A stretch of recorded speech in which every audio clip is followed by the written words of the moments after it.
이런 간증을 들었던 적이 있습니다. 한 가정이 이제 구원받은 이야기가 되겠는데요. 글쓴이가 할아버지에 대해서 이야기를 하고 있었습니다. 할아버지가 어떻게 예수님을 믿게 됐고 교회를 다니게 되었는가, 그것을 이제 간증하는 내용이 되겠는데요. 할아버지 친구가 그렇게 와가지고 할아버지를 전도하려고 했다고 합니다. 근데 이 할아버지가, 이 글쓴이의 할아버지가 무척 원하지 않았다고 그래요. 친구가 자꾸 와서 귀찮게 하고 또 하루는 와가지고 또 전도하려고 막 하니까 너무 싫어가지고 강하게 거절한다는 것이, 그때 농기구를 갖고 있었는데 손을 팍 이렇게 치다가 그 농기구로 친구의 머리를 쳤다고 합니다. 그러니까 이제 또 친구가 쓰러져가지고 피를 흘리기 시작을 했다고 그래요. 그러니까 할아버지가 너무나 놀래가지고, 그러려고 그랬던 건 아니었는데, 좀 가라고 하면서 손을 졌다가 그 친구를 치게 돼가지고 너무나 미안하고 그래가지고 어쩔 줄 몰라 하는데, 이 친구가 쓰러져가지고 피를 흘리면서 한다는 말이, 주여 저 친구가 예수님 믿게 해 주옵소서, 구원받게 해 주옵소서, 그런 말을 하니까 이 할아버지가 거기에 감동이 돼가지고, 욕먹을 줄 알았는데, 그 상황에서 욕이 나올 줄 알았는데, 주여 저 친구가 예수님 믿게 해 주옵소서 하는 그 말에 감동이 돼가지고, 그 할아버지가 교회를 다니기 시작을 했는데, 그렇게 해가지고 5대째 신앙생활을 하고 있다 하는 간증의 글을 읽은 적이 있습니다. 우리가 말을 많이 하죠. 말을 많이 하는데 그 말의 영향력이 무척이나 강하다는 것을, 막대하다는 것을 우리가 깨달을 수가 있는데, 우리가 하는 말이 사람을 살릴 수도 있고 죽일 수도 있구나 하는 것을 우리가 깨닫게 됩니다. 오늘 이야기는 그 후자의 상황이 될 수가 있는데, 예수님을 죽이려고 말을 하는 사람들의 이야기가 되겠습니다. 또 그것을 듣고 있으면서 예수님께서 딱 한마디 하십니다. 그 말이 어떤 말인가? 한번 그 내용을 한번 우리가 보도록 하겠습니다. 예수님께서 제자들하고 이제 겟세마네에서 기도를 마치셨을 때, 12제자 중에 한 명이죠. 3년간 예수님과 함께 했던 가룟 유다가 뒤늦게 나타납니다. 그게 43절에 나와 있습니다. 네, 하나님 말씀을 보게 되니까 뒤늦게 다른 제자들하고 예수님은 기도를 열심히 겟세마네에서 하고 있었는데, 그 기도하는 자리에는 있지도 않다가 뒤늦게 나타납니다. 나타나는데 혼자였는가? 아니죠. 여러 사람들과 같이 왔는데, 이 사람들에는 칼과 몽둥이로 무장한 사람들과 함께 나타났던 것입니다. 누구였냐면은 대제사장들과 율법학자들과 장로들이 보낸 사람들이었다라고서 성경은 기록을 하고 있습니다. 근데 44절로 가기를 원하는데요. 가룟 유다를 어떻게 표현을 하고 있는가? 예수를 파는 자다라고서 표현을 하고 있습니다. 예수를 판 사람이다, 예수를 팔았던 사람이다라고서 표현을 하지 않고요. 현재형을 사용을 하고 있습니다. 예수를 파는 사람, 예수를 파는 자라고 가룟 유다를 표현을 하고 있습니다. 그렇다면은 어떤 의미가 있냐면요. 유다가 돈을 받아가지고 예수님을 팔았는데, 그 판 시점이 돈을 받았을 때도 그랬지만은 지금 이 순간 기도를 마치고 기다리고 겟세마네에서 기다리는 예수님을 만나러 왔을 때, 유다가 그렇게 왔을 때에도 예수님을 팔고 있었다라는 것을 성경에서는 말씀을 해주고 있는 것입니다. 그렇게 와가지고 예수님을 그 순간에도 팔고 있었던 유다가 했던 말이 어떤 말인가? 44절에 나옵니다. 내가 입을 맞추는 자가 그 사람이니 그를 잡아 단단히 끌고 가라 라는 말을 가룟 유다가 했다는 것입니다. 생각을 해봅니다. 그냥 끌고 가라 라고 말을 해도 될 텐데, 그를 단단히 묶어가지고, 원본의 말씀을 보니까 그냥 잡는 게 아니라 단단히 잡아가지고 묶어가지고 끌고 가라 라고 말을 합니다.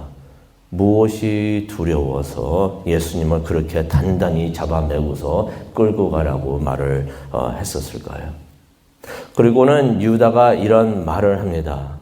오늘 말씀 보면서 사람들이 한 그 말들에 우리가 좀 집중을 하기를 원하는데요. 내가 입을 맞추는 자가 그 사람이니 그를 잡아 단단히 끌고 가라. 유다가 그런 말을 하고요. 또 예수님을 만나서는 45절에 이런 말을 한마디 합니다. 선생님, 랍비요. 그리고는 입을 맞춥니다. 지난 3년간 유다가 예수님을 따라다니면서 예수님을 불렀던 그 호칭입니다. 선생님, 랍비요. 선생님이란 그 말은요, 랍비라고 하는 그 말은 나의 주, 나의 크신 분이라는 뜻이 있습니다. 유대인들이 상대방을 존경하면서 사랑합니다. 내가 당신을 사랑합니다. 내가 당신을 존경합니다. 라고 말을 하면서 하는 말이 랍비요. 선생님이요. 그런데 유다는 지난 3년간 예수님께 사용했던 그 아름다운 말을 하면서 예수님을 팔고 예수님을 그날 밤 배신하고 있었던 것입니다.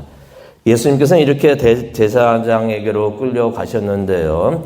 53절에 그러한 내용이 나옵니다. 그곳에서 이제 대제사장들과 장로들과 율법학자들이 모여있는 곳에 가셨다라고 말을 성경은 기록을 하고 있는데요. 이 사람들 모두 대제사장들, 장로들, 율법학자들, 종교 지도자들이죠. 이 사람들은 전부 다 예수님을 죽이고자 입을 맞췄던 사람이에요. 말을 맞췄던 사람들입니다. 그런데 55절에 보니까 그들이 예수님을 죽이려고 증거를 막 찾았는데 그 자리에서 그 공회에서 아무리 증거를 찾았는데 아무런 증거를 찾지 못했다라는 말씀이 55절에 나옵니다. 이 말은 어떤 말이냐면요. 예수님을 비난하는 증언들이 없었다는 말이 아닙니다. 아닙니다. 많은 사람들이 예수님을 비난하고 예수님을 치는 그러한 증언을 했다라고서 56절에 나와 있습니다. 그런데 많은 말을 했는데도 56절에 보니까 이 증언들이 서로 일치를 하지 않는 것이에요. 이게 참 어이가 없습니다. 이 사람들이요, 미리 다 작전 짜고 나온 것이에요. 입을 맞췄던 것입니다. 말을 다 맞췄던 것이에요. 우리가 이런 말을 해가지고 예수라는 사람을 칩시다. 우리가 정죄합시다. 라고서 입을 다 맞췄던 것입니다. 말을 다 맞췄던 것이에요. 그래가지고 회당에 와가지고 서로 말을 막 하는데 그때 말을 하다 보니까 자신들이 보기에도 이 말들이 일치가 하지가 않는 거예요. 말이 안 되는 것이에요. 증언으로 쓸 수 있는 말들이 하나도 없었다는 것입니다. 이유는 간단합니다. 56절에 성경에서 기록을 하고 있죠. 이 모든 것들이 거짓 증언이었기 때문에 그렇다라고서 성경에서는 그렇게 단정을 내립니다.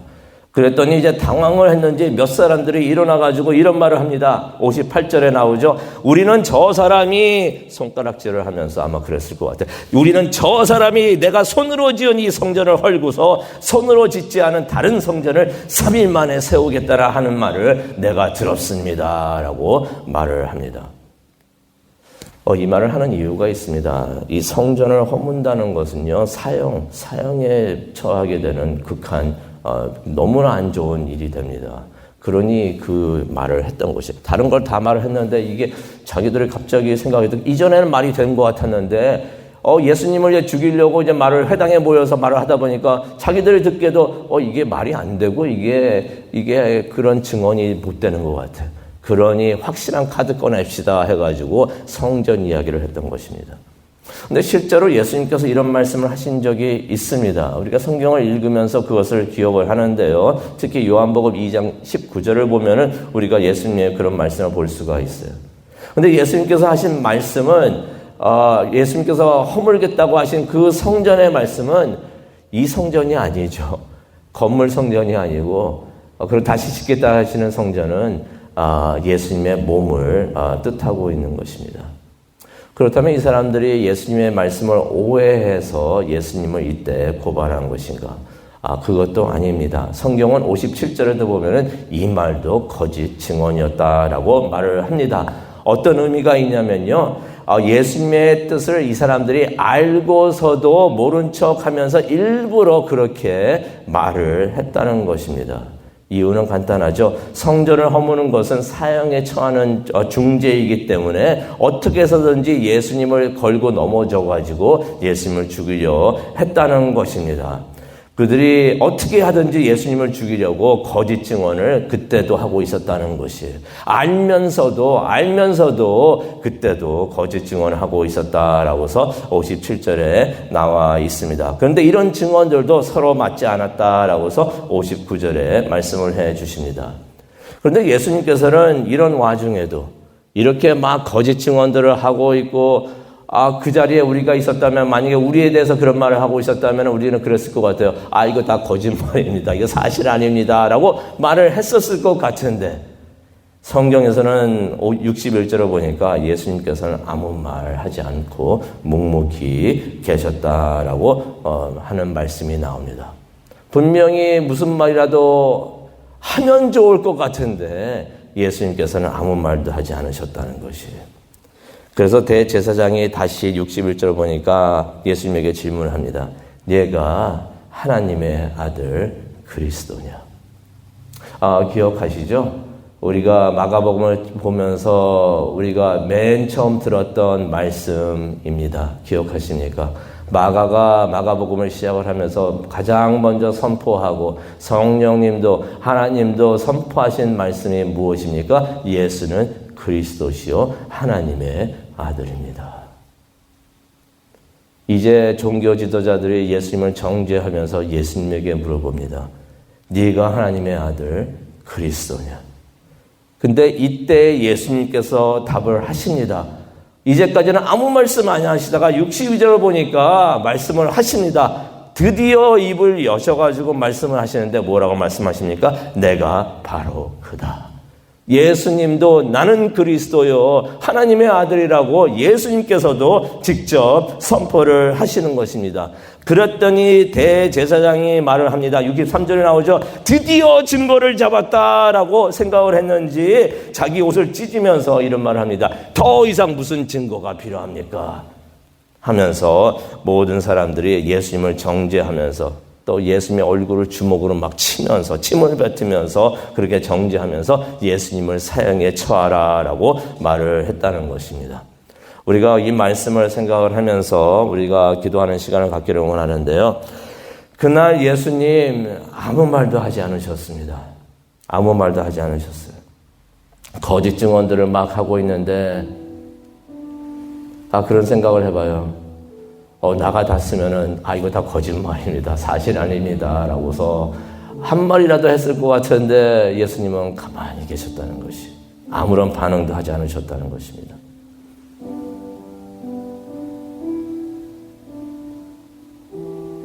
예수님께서는 아무런 변명도 하지 않으셨다는 것이에요. 성경에서 예언하고 있었던 그러한 말씀을 그대로 이루시는 것을 우리가 보게 됩니다. 그런데 예수님께서는 한마디 하셨는데 어디에 대한 답이셨습니까? 네가 그리스도이냐? 하나님의 아들이냐? 여기에는 답을 하셨던 것이에요. 왜 그러셨을까? 왜 여기에는 답을 하셨을까?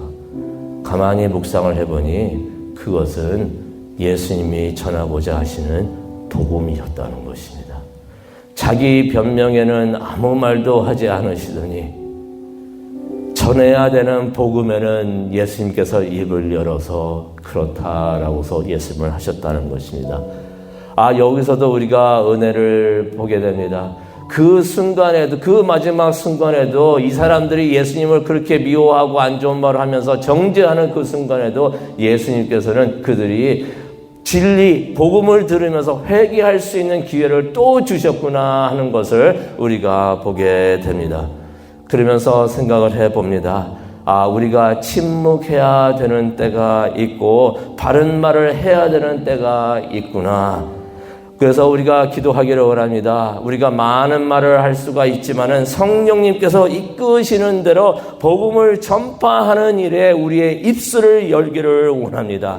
우리가 말을 아끼고 말을 하면서 복음 전파하고 예수는 그리스도시요 하나님의 아들입니다 라고 전파하는 일에 우리가 입술을 열어 그때는 우리가 입을 닫는 것이 아니라 우리가 입술을 열어서 예수는 그리스도시요 하나님의 아들입니다 라고 전파할 수 있는, 담대하게 전파할 수 있는 우리가 되기를 원합니다.